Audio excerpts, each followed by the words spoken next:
నమస్కారం. కథను వినబోయే శ్రోతలకు చందమామ కథలు బై ఆర్కే స్వాగతం. ఇప్పుడు చెప్పబోయే కథలలో మొదటి కథ రోగి చికిత్స. పేరి శాస్త్రి అనే పండితుడు ఒక రాజాస్థానానికి వెళ్ళి వాదోపవాదాల్లో అక్కడి పండితులందరినీ ఓడించి ఘన సత్కారాలు, విశేషమైన బహుమానాలు పొందాడు. మహారాజు ఆయనతో, పండితోత్తమ, మా దేశంలో చంద్రపురం అనే పట్టణం ఉంది. అక్కడ ప్రజలు అన్ని రంగాల్లోనూ అభివృద్ధిని సాధించారు. కానీ వారిలో స్వార్థచింతన ఎక్కువైనట్లు నాకు సమాచారం అందింది. అక్కడి ప్రముఖులు ఎవ్వరూ కూడా రాజధానికి రారు. తమ సమస్యలను రాజుకు విన్నవించుకోరు. అన్నిటికీ తమలో తామే పరిష్కారాలు వెతుక్కుంటారు. దేశంలోని ఇతర పట్టణాల్లో ఉన్నట్లు అక్కడ దేవాలయాలు లేవు, దైవ భక్తులు లేరు. తమరు వారిలో చైతన్యాన్ని కలిగించవలసిందిగా కోరుతున్నాను అన్నాడు. పేరిశాస్త్రి చంద్రపురానికి బయలుదేరి వెళ్ళాడు. రాజు పంపగా వచ్చినందుకు పట్టణ పెద్ద ఆయనను ఆర్భాటంగా ఆహ్వానించి వసతి సదుపాయాలను సమకూర్చాడు. పేరిశాస్త్రి పట్టణ పెద్దకు తన గురించి చెప్పుకుని, నా ప్రతిభ కారణంగా రాజుకు నేనంటే మితిమీరిన గౌరవం. మీకు ఏ పని కావాలన్నా నా ద్వారా వస్తే సులువుగా అయిపోతుంది అన్నాడు. తమరు వచ్చిన పని చెప్పండి అన్నాడు పట్టణం పెద్ద. మీకు దైవభక్తి ప్రాముఖ్యతను గురించి చెప్పాలనుకుంటున్నాను. ఎక్కడైనా పెద్ద సభ ఏర్పాటు చేయించండి అన్నాడు పేరిశాస్త్రి. పట్టణం పెద్ద సభను ఏర్పాటు చేయగా జనం తండోపతండాలుగా వచ్చారు. పేరిశాస్త్రి దేవుడి గురించి అనర్గళంగా ఉపన్యసించాడు. సభికులు వెలుపుచ్చిన సందేహాలకు సంతృప్తికరంగా సమాధానాలు ఇచ్చాడు. ఆయన మాటలు విన్నాక అందరికీ పట్టణంలో ఒక దేవాలయం కూడా లేకపోవడం పెద్ద లోపమేననిపించింది. మొదటి రోజు సభ ముగిశాక పేరిశాస్త్రి వద్దకు వృద్ధుడు ఒకడు వచ్చి, బాబు, నువ్వు మాట్లాడుతున్నంతసేపు నిన్నే గమనిస్తున్నాను. అదో రకంగా కణతలు చిట్లిస్తూ అప్పుడప్పుడు కణతలు నొక్కుకున్నావు. ఇవి శిరోవేదనకు లక్షణాలు అంటూ ఒక చిన్న సీసా ఇచ్చి, ఇందులోని ద్రవాన్ని ప్రతిరోజు ఉదయం రాత్రి 2 చుక్కల నోట్లో వేసుకుని చప్పరించు. నీ జబ్బు త్వరలో మాయమవుతుంది అని చెప్పి అక్కడి నుంచి బయలుదేరిపోయాడు. తాతగారు, మీ అభిమానానికి చాలా సంతోషం. మీకు ఏమైనా తీరని కోరికలు ఉంటే చెప్పండి, రాజుగారి చేత తీర్పిస్తాను అన్నాడు పేరిశాస్త్రి. కొందరు పట్టణవాసులు పేరిశాస్త్రికి తమ కోరికలు విన్నవించుకున్నారు. చాలామందికి కోరికలు తీర్చగలను అని ఆయన వాగ్దానం చేశాడు. ఆ తర్వాత 2 రోజులకు పేరిశాస్త్రి రాజవీధిని నడుస్తూ ఉండగా అదే వృద్ధుడు ఎదురై, అదేమిటి నాయనా, ఎండ మాడిపోతూ ఉంటే గొడుగు లేకుండా తిరుగుతున్నావు, అసలే నీకు శిరోవేదన అంటూ బలవంతంగా తన గొడుగు ఇచ్చి వెళ్ళిపోయాడు. ఇది పేరిశాస్త్రికి చాలా వింత అనిపించింది. వారం రోజులు గడిచాక పట్టణవాసులు దేవాలయ నిర్మాణాన్ని జరగడానికి ఒప్పుకున్నారు. పునాది రాయి రాజుగారి చేతి మీదుగా పడాలని, ఆ సమయంలో పేరిశాస్త్రి ఉపన్యసించాలని కూడా వారు కోరారు. అన్నిటికీ పేరిశాస్త్రి తల ఊపాడు. ఎందరికో తాను ఇచ్చిన వాగ్దానాల వివరాల పత్రాలను జాగ్రత్తగా పెట్టెలో సర్దాడు. రాజు ఏర్పాటు చేసిన రథం మీద పేరిశాస్త్రి తిరుగు ప్రయాణం అవుతూ ఉండగా వృద్ధుడు ఆయనను సమీపించి, నాయనా, ప్రయాణంలో అలసట అనిపించినప్పుడు ఈ ఉసిరిగాయలు చప్పరిస్తూ ఉండు, నీకు సుఖంగా ఉంటుంది. వీటిని ప్రత్యేకమైన ద్రావకంలో నానబెట్టి తయారు చేశాను అంటూ ఒక చిన్న జాడి ఇచ్చాడు. ఇందుకు పేరిశాస్త్రి ఎంతో సంతోషించి ఆయన ఏం కావాలో కోరుకోమన్నాడు. కానీ వృద్ధుడు ఏమీ అడగకుండా, మాట్లాడకుండా అక్కడి నుంచి వెళ్ళిపోయాడు. అప్పుడు పేరిశాస్త్రి పట్నం పెద్దవైపు చూసి, అయ్యా, ఈ వృద్ధుడికి నా గురించి బాగా తెలిసి ఉండాలి. నా వల్ల ఈయనకు పెద్ద సాయం అవసరమై ఉండాలి. అందుకే ఎన్నో మార్లు నా మెప్పు పొందాలని చూశాడు. కానీ ఇంతవరకు ఒక్కసారి కూడా తన అవసరం ఏమిటో నోరు విప్పి చెప్పలేదు. ఇది నాకు అసంతృప్తి కలిగిస్తున్నది. అవసరంలో ఉన్నవారిని అడిగి మరీ ఆదుకునే తత్వం నాది.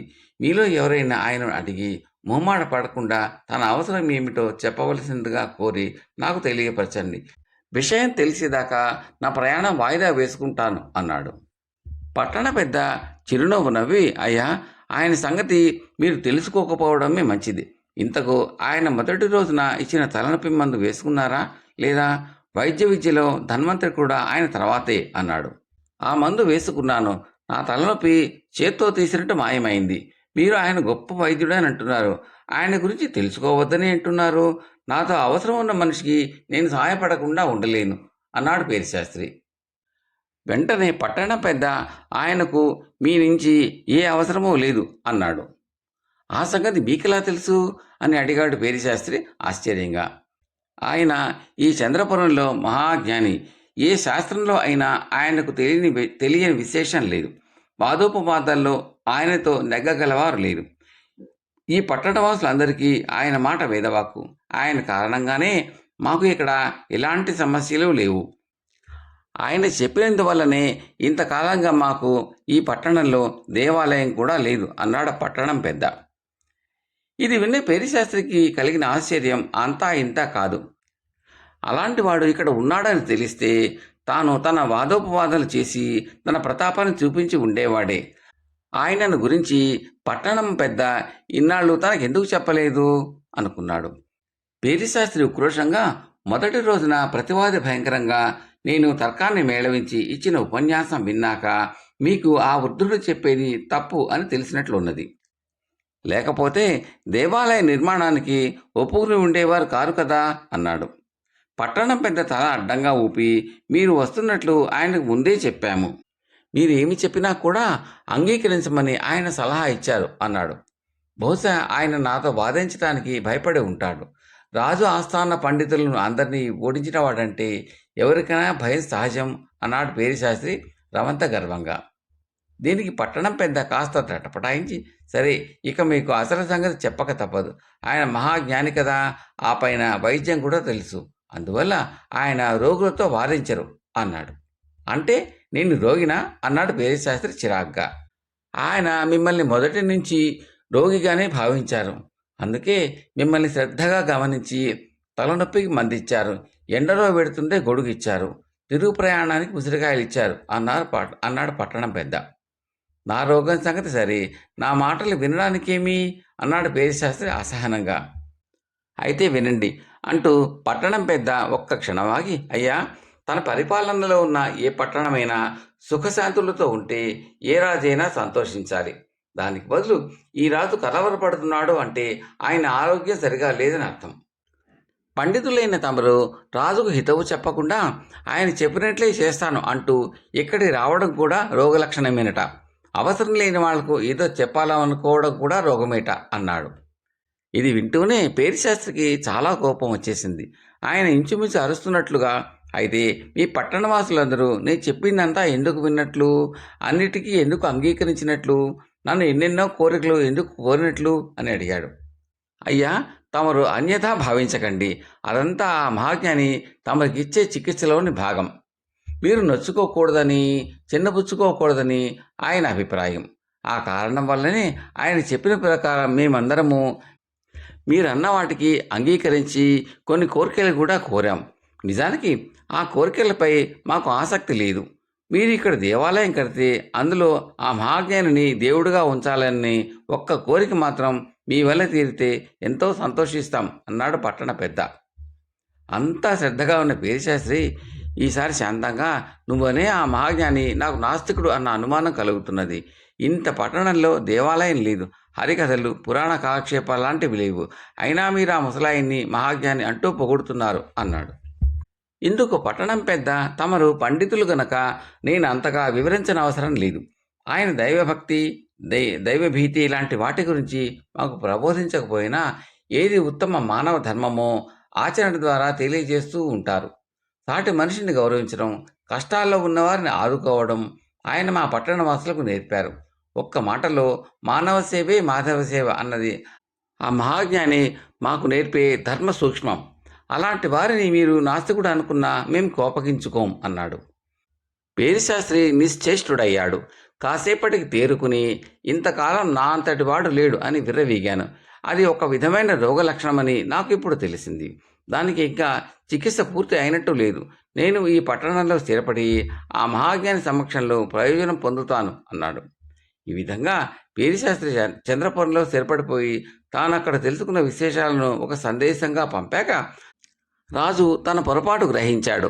ఆ తర్వాత ఆయన ఏనాడు రామచంద్రపుర ప్రజల ప్రవర్తన విషయంలో జోక్యం కలిగించుకోలేదు. కథ సమాప్తం. రెండవ కథ స్వర్ణ ఖడ్గం. పట్టువదలని విక్రమార్కుడు చెట్టు వద్దకు వెళ్ళి చెట్టుపై నుంచి శవాన్ని దించి భుజాన వేసుకుని ఎప్పటిలాగే మౌనంగా శ్మశాన గేసి నడవసాగాడు. అప్పుడు శబరిలోని బేతాళుడు రాజా, ఈ అర్ధరాత్రి వేళ నక్కలు, విషసర్పాలు, భూత ప్రేతాల లాంటి క్షుద్ర జీవులు తిరుగాడి ఈ శ్మశానంలో నువ్వు పడుతున్న పాటలు చూస్తూ ఉంటే ఎవరికైనా జాలి కలుగుతుంది. సరే, ఇంతకు నువ్వు ఎలాంటి శక్తులు సంపాదించుకొని ఇక్కడ తిరుగుతున్నట్టు? ఏవైనా అపూర్వ శక్తుల కోసం ప్రయత్నిస్తున్నావా?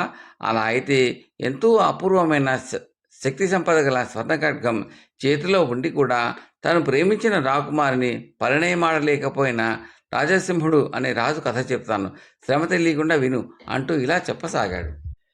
శ్రీచందనపురం అనే రాజ్యాన్ని రాజసింహుడు అనే రాజు పరిపాలించేవాడు.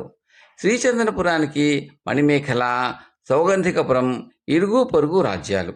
సుసంపన్నమైన శ్రీచందనపురాన్ని ఆక్రమించడానికి ఆ రెండు రాజ్యాల పాలకులు తగిన అవకాశం ఎప్పుడు వస్తుందా అని నిరీక్షించసాగారు. ఇలా ఉండగా వరుసగా 2 సంవత్సరాల పాటు వర్షాలు లేకపోవడంతో శ్రీచందనపురం రాజ్యంలో భయంకరమైన కరువు ఏర్పడింది. ఇటువంటి విపత్కర పరిస్థితుల్లో అపారమైన సైన్యాన్ని పోషించే శక్తి లేని రాజసింహుడు సగానికి సగం మంది సైనికులను కొలువు నుంచి తొలగించాడు. ఈ కారణం వల్ల సైనికంగా బలహీనపడిన శ్రీచందనపురం రాజ్యాన్ని ఆక్రమించుకునేటందుకు పొరుగు రాజ్యాలు ఏ క్షణాన్నైనా దాడి చేయవచ్చని వేగుల ద్వారా రాజసింహుడికి వార్త అందింది. ఒకనాటి రాత్రి రాజసింహుడు తన ఆస్థాన దైవజ్ఞుడైన చిన్మయానంద స్వామితో తన రహస్య మందిరంలో సమావేశమయ్యాడు. చిన్మయానంద స్వామి రాజసింహుడి తాతగారి కాలం నుంచి ఆ పదవిలో ఉంటున్నాడు. ఇప్పుడు ఆయన పండు ముదుసలి. రాజు చిన్మయానంద స్వామితో, స్వామి, రాజ్యం పరిస్థితి చూస్తున్నారు కదా, ఇటువంటి స్థితిలో మన రాజ్యంపై శత్రురాజ్యాలు దాడి చేయనున్నవని వేగులు వార్త పంపారు. ఇప్పుడు అంతగా సైన్య బలం లేని మనం యుద్ధానికి దిగితే ఓడిపోక తప్పదు. ఈ గండ నుంచి గట్టెక్కేదిలా అన్నాడు ఎంతో విచారంగా. చిన్మయానంద స్వామి కాసేపు ధ్యానముద్రలో ఉండి కళ్ళు తెరిచి, మన శత్రు దేశాలతో యుద్ధం చేయక తప్పదు నాయన, భయపడకు, విజయలక్ష్మి మననే వరిస్తుంది. నువ్వు పూజామందిరంలోకి వెళ్ళి కాళీమాత పీఠం కింద ఉన్న మీటను కుడివైపుకు తిప్పు. అప్పుడు ఒక పలక తెరుచుకుంటుంది. దాని లోపలెగరలో ఒక స్వర్ణ ఖడ్గం ఉంటుంది. దాన్ని చేతపట్టిన వాడు ఎంతటి బలవంతుడైన శత్రువునైనా అవలీలగా జయించగలడు. అయితే ధర్మం పక్షాన పోరాడేంతసేపే ఆ స్వర్ణ ఖడ్గం విజయాన్ని కలిగిస్తుంది. స్వర్ణ ఖడ్గదారుడు అధర్మానికి పాల్పడి యుద్ధానికి పూనుకుంటే అది కాస్త కొయ్యకత్తిలా మారిపోతుంది అని ఖడ్గ మహిమ తెలిపాడు. రాజసింహుడు దైవజ్ఞుని మాటలకు అబ్బురపడుతూ పూజా మందిరానికి వెళ్ళి దేవికి నమస్కరించి మీటను కుడివైపుకు తిప్పాడు. పలక పక్కకు తొలగడంతో లోపల అల ఏర్పడింది. అందులో తళతళా మెరుస్తున్న 3 అడుగుల స్వర్ణ ఖడ్గం కనిపించింది. దాని పిడి అందమైన పచ్చలతో తాపడం చేసి ఉంది. రాజసింహుడు ముందుకు వంగి కత్తిని చేతిలోకి తీసుకున్నాడు. మరుక్షణం ఏదో అద్భుతమైన అదృశ్య శక్తి జరజర అతడి శరీరంలోకి ప్రసరించినట్లయింది. 1 వారం గడిచాక మణిమేఖల, సౌగంధికపురం రాజులు ఒక్కుమ్మడిగా పెద్ద సైన్యంతో శ్రీచందనపురం మీదికి దండెత్తి వచ్చారు. రాజసింహుడు ఉన్న కొద్దిపాటి సైన్యంతో స్వర్ణఖడ్గం చేతబూని శత్రువులను ఎదిరించాడు. శత్రు సైనికులకు ఒక్కొక్క రాజసింహుడు ఒక్కొక్క సైనికుడి ముందు నిలబడి యుద్ధం చేస్తున్న భ్రాంతి కలిగింది. కొద్దిసేపట్లోనే శత్రు సైన్యాలు చెల్లాచెదురైపోయాయి. మణిమేఖల, సౌగంధికపురం రాజులు శ్రీచంద్రపురానికి సామంతరాజులుగా ఉండి ఏటా కప్పం కట్టడానికి సంధిషరతుగా అంగీకరించారు. తొందరలోనే స్వర్ణఖడ్గ ప్రభావం అందరికీ తెలిసిపోయింది. కొంతకాలం గడిచాక ఒకనాడు రాజసింహుడు వేటకు వెళ్ళాడు. సాయంత్రం వరకు వేటలో గడిపి అతడు కోటకు వెనుదిరిగే ప్రయత్నంలో ఉండగా దాపుల నుంచి రక్షించండి, రక్షించండి అన్న కేకలు వినిపించాయి. మరొక ఆలోచన లేకుండా రాజసింహుడు గుర్రాన్ని అటుకేసి దౌడు తీయించాడు. ఒక చెట్టు కింద పల్లకి ఒకటి దించబడి ఉన్నది. దాని ముందు ఒక అద్భుత సౌందర్యరాశి అయిన స్త్రీ నుంచుని ఉంది. ఆమె చుట్టూ 4 యువతులు చేరి భయంతో కంపించిపోతూ దిక్కులు చూస్తున్నారు. వాళ్ళు రాజసింహుడిని చూడగానే ధైర్యం తెచ్చుకుని దూరంగా రాజభటులతో పోరాడుతున్న ఒక యువకుడిని అతడికి చూపుతూ, మహావీర, ఈ దుర్మార్గుడు మా యువరాణిని అపహరించుకుపోవాలని చూస్తున్నాడు అని చెప్పారు. అంతలో యువకుడితో పోరాడుతున్న రాజభటులు వాడి ధాటికి తట్టుకోలేక చెల్లాచెదురుగా పారిపోసాగారు. రాజసింహుడు వర నుంచి స్వర్ణఖడ్గం తీసి ఆ యువకుడితో తలపడ్డాడు. కన్నుమూసి తెరిచేలోగా ఆ యువకుడి కత్తి చేతిలోంచి ఎగిరిపోయింది. రాజసింహుడు తన ఖడ్గాన్ని యువకుడి గుండెలకు ఆనించి, ఎవరు నువ్వు? ఈ రాకుమారిని అపహరించుకుపోవాలని ఎందుకు ప్రయత్నిస్తున్నావు అని కఠినంగా ప్రశ్నించాడు. ఆ యువకుడు తల వంచుకుని, మీరెవరో మహావీరులో ఉన్నారు. నా పేరు కళ్యాణవర్మ, వసంత నగరం యువరాజును. ఈ సౌగంధికపురం యువరాణి విజయేశ్వరిని ప్రాణాధికంగా ప్రేమించాను. అయితే ఈమె శ్రీచంద్రపురం మహారాజు రాజసింహుణ్ణి ప్రేమిస్తున్నట్టు తెలిసి వనవిహారం వచ్చిన ఈమెను అపహరించుకుపోయి రాక్షస వివాహం చేసుకోవాలనుకున్నాను. అయితే సమయానికి మీరొచ్చి నా ప్రయత్నం విఫలం చేశారు అన్నాడు. రాజసింహుడు కొంచెంసేపు మౌనంగా ఉండి, ఏది ఏమైనా ఒక యువతి అభీష్టానికి వ్యతిరేకంగా వివాహమాడాలని చూడటం భావ్యం కాదు. ఇక ఏనాడు ఇలాంటి అకార్యాలకు పూనుకోకు అని మందలించి స్వర్ణఖడ్గాన్ని వరలో పెట్టాడు. అంతవరకు స్వర్ణఖడ్గాన్ని నిశ్చితంగా పరిశీలిస్తున్న కళ్యాణవర్మ, మీరు శ్రీచంద్రపురం మహారాజు రాజసింహుడు అనుకుంటాను అన్నాడు. అవును అన్నాడు రాజసింహుడు రాజకుమారి విజయేశ్వరి కేసి తల తిప్పి చూస్తూ. ఇది విన్న విజయేశ్వరి తల వంచుకుని పక్కన ఉన్న చెలికెత్తతో, వచ్చే పంచమి నాడు నాన్నగారు నాకు స్వయంవరం ఏర్పాటు చేశారు. ఆ సమయంలో అక్కడ కత్తి యుద్ధం పోటీ ఉంటుంది. స్వయంవరంలో తప్పక పాల్గొనవలసిందిగా నేను ఆహ్వానిస్తున్నానని రాజసింహుల వారికి చెప్పవే అన్నది చిరు దరహాసంతో. పంచమి రోజు రానే వచ్చింది.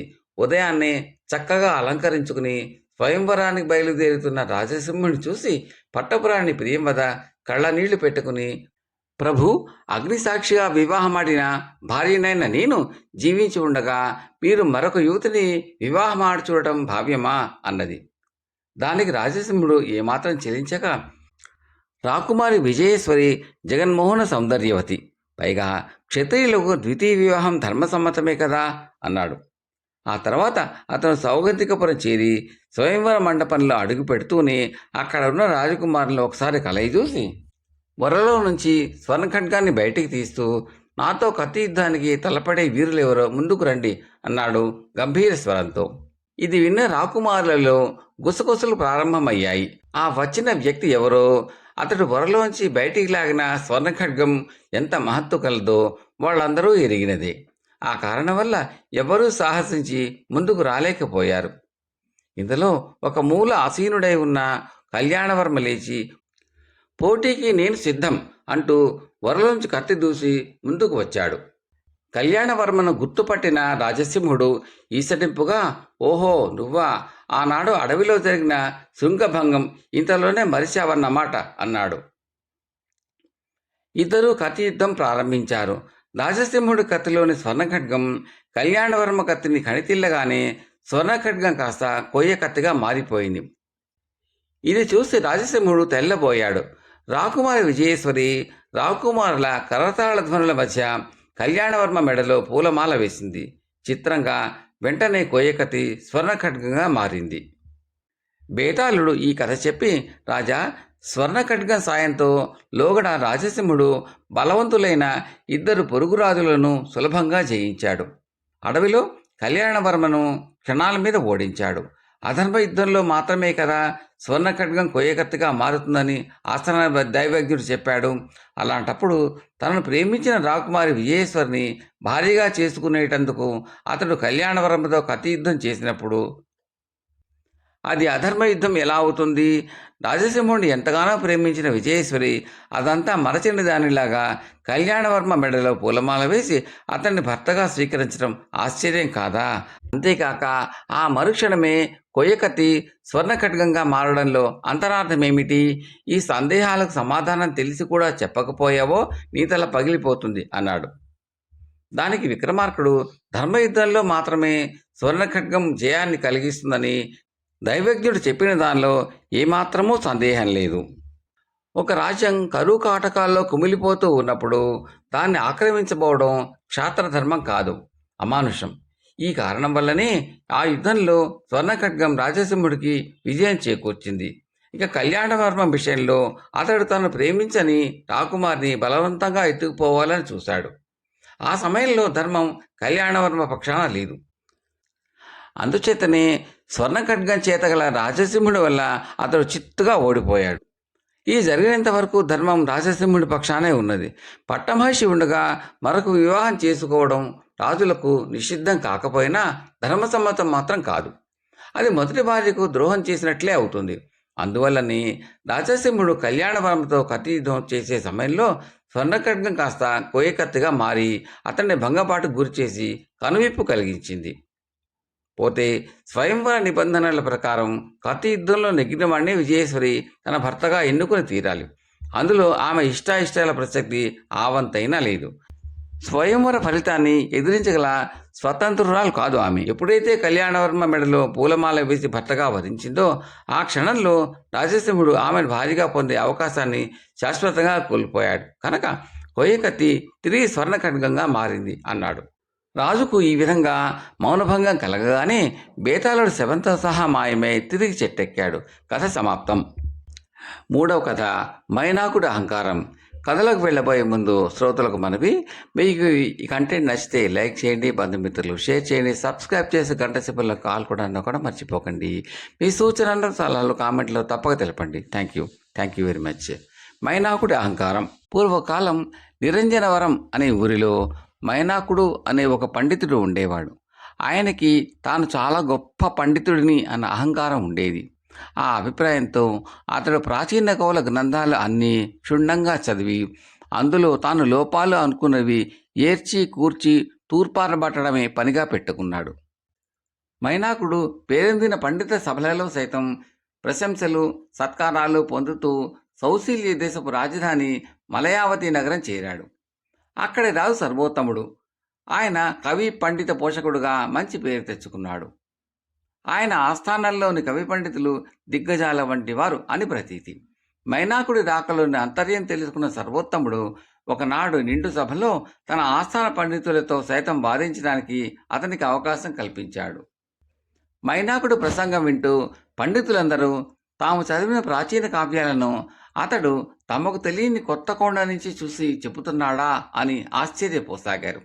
వాళ్లలో ఏ ఒక్కరూ అతన్ని ఖండించే ప్రయత్నం చేయలేదు. ఆస్థాన పండితుల మౌనం ఓటమిగా భావించిన మైనాకుడికి ఎక్కడ లేని ఆనందము కలిగింది.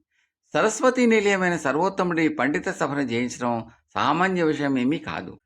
తన పండితులు మౌనంగా ఓటమిని అంగీకరించడం రాజు సర్వోత్తముడికి చెప్పరాన్నది అవమానకరంగా తోచింది. మైనాకుడు తన ప్రసంగాన్ని వెలువలా సాగిస్తూనే ఉన్నాడు. ఆ సమయంలో అతడు కొన్ని సూక్తులను ఉదాహరిస్తూ వాటిలో తాను ఊహించిన దోషాలను ఎత్తి చూపసాగాడు. సర్వేజన సుఖినో భవంతు అన్నారు పెద్దలు. అలా అనడం శుద్ధ తప్పు. జనులంతా సుఖంగా ఉండాలని ఎందుకు కోరుకోవాలి? అందులో దొంగలు, దోపిడీదారులు, హంతకులు ఉన్నారు. వీళ్ళందరూ సుఖంగా ఉండాలని కోరుకుంటే ప్రపంచ కల్లోలమైపోదా? కావున వాళ్ళందరినీ మినహాయించి సర్వసాధుజన సుఖినో భవంతు అని ఉంటే బాగుంటుంది అన్నాడు మైనాకుడు. సభలో ఒక్కసారిగా కరతాళ ధ్వనులు మిన్నుముట్టాయి. అంతా మైనాకుడిని మెచ్చుకోలుగా చూశారు. మైనాకుడు ఒకసారి సభను కలయి చూసి గర్వంగా గొంతు చదువుకుని ఏదో చెప్పబోయాడు. మొదటి నుంచి మైనాకుడి ధోరణికి ఎంతో విసిగెత్తి అతడికి గర్వభంగం చేసే అవకాశం కోసం ఎదురు చూస్తున్న ధరహాసుడు అనే విదూషకుడు మైనాకుడిని ఉద్దేశించి, "నువ్వు చెప్పేది తప్పు" అన్నాడు గట్టిగా.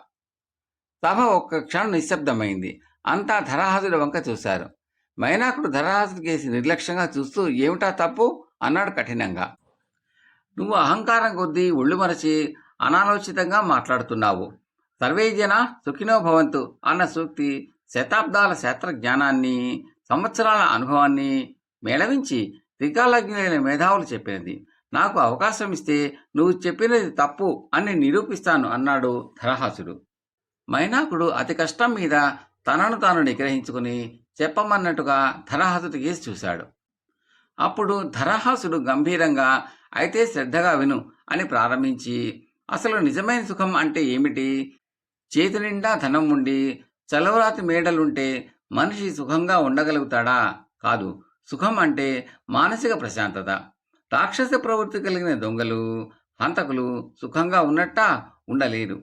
కోరినవన్నీ అందుబాటులో ఉన్నప్పటికీ వాళ్లకు రాజభటుల భయం, ప్రజల భయం, ఏ క్షణంలో ఏమైపోతామో అన్న ఆలోచనలతో మానసిక క్షోభను అనుభవిస్తూ ఉంటారు.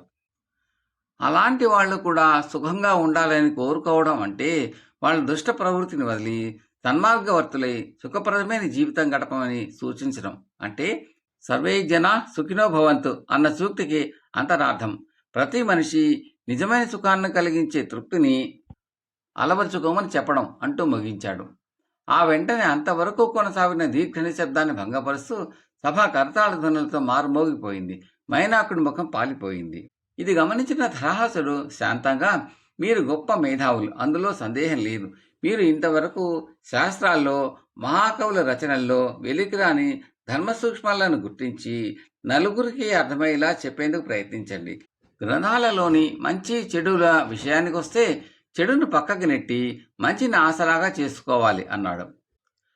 మైనాకుడు ఇది విని మారు మాట్లాడకుండా సభా ప్రాంగణం నుంచి బయటకు వెళ్ళిపోయాడు.